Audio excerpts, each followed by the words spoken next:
மற்ற ஆப் மாதிரி இல்லாம தட்சால் ட்ரிப் சிட்டியை தவிர தமிழகம் முழுவதும் எல்லா டவுன்லயும் இருக்கு. லோக்கல்ல மட்டும் இல்லாம ரெண்டல், அவுட் ஸ்டேஷன் ட்ரிப் டியூட்டின்னு எல்லா டவுனுக்கும் போகலாம். கீழே டிஸ்கிரிப்ஷன்ல இருக்க லிங்கை கிளிக் பண்ணி தட்சால் ட்ரிப்பை டவுன்லோட் பண்ணி. டெல்லி ஏஐ மாநாட்டில் போராட்டம் நடத்தப்பட்ட விவகாரம் தொடர்பாக இளைஞர் காங்கிரசின் தேசிய தலைவர் உதய் பானு கைது செய்யப்பட்டது. அண்மையில் டெல்லியில் உள்ள பாரத் மைய மண்டபத்தில் ஏஐ உச்சி மாநாடு நடைபெற்றது. அப்பொழுது திடீரென உச்சி மாநாட்டின் அரங்கத்திற்குள் புகுந்த இளைஞர் காங்கிரசார் சட்டை அணியாமல் போராட்டத்தில் ஈடுபட்டனர்.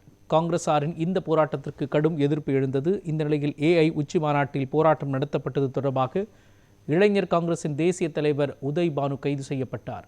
அவரிடம் 15 மணி நேரம் விசாரணை நடத்தப்பட்டதைத் தொடர்ந்து அவரை கைது செய்ததாக திலக் மார்க் காவல் நிலைய போலீசார் தெரிவித்தனர். உதய் பானு விசாரணைக்கு ஒத்துழைக்கவில்லை என்று போலீசார் கூறினர்.